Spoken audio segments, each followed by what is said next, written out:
on public, and I drove around all morning, never heard a gobbler, and then I finally stopped, and I got a bird a couple 100 yards along this river. So I'm gonna try to sneak my way around down here where it looks shallow, get up on this flat in front of me, try to do a setup. I think I'm gonna have to call him across the creek. He's on the other side of the creek, but we'll see. Hopefully we can call him across the creek. So we'll see what happens. But I'm gonna move quick because it's getting light. He's gonna fly off the roost soon, I'm sure. So stay tuned when I see him. The turkey's out.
Unfortunately, I forgot to turn on my microphone during the post-hunt interview, which resulted in poor audio. So I am going to recap right now to get better audio in the video. So essentially, what I started off in the morning was just running down the public land. I didn't roost any birds the night before. I was in the same part of the public that I was hunting this day, and I didn't roost any birds, unfortunately. So I kind of had to start at square one. So I made my way down the public land along the road, stopping every half mile and calling, and I didn't hear anything until almost right at first light, basically. I was almost at the end of the public land when I heard a gobbler fire off not far away. So I set up and went down there, but I figured after listening to him gobble a few times, he was probably on the other side of the river, which it sounds like that's what he was. I couldn't see him, but I think he was just on the other side of the river. After they all flew down, I was able to get eyes on them, and ended up being some jakes with a couple hens, and I didn't see any longbeards. So I decided to leave those birds, go back to my truck, and start making my way down the public.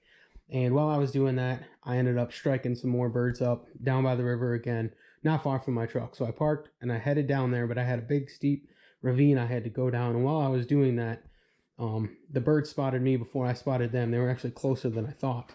And they took off. Fortunately, it was 3 jakes. They took off, and the longbeards and the hens were a little bit further up the river. The jakes ran up to them and just stopped, surprisingly. So I was just able to start calling, get tucked into a tree, and they eventually settled down and started gobbling. And the hens started to come right at me once I started to mimic their calling.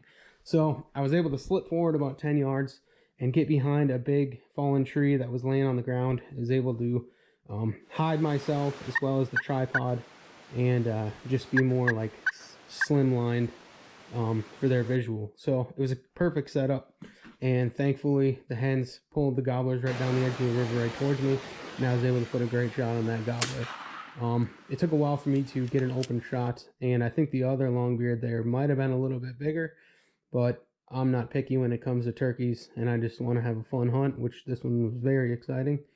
And that longbeard was finally able to give me an open shot, and I was able to put him down. So it was a great hunt. I had a really good time, and I'm looking forward to the 2022 season.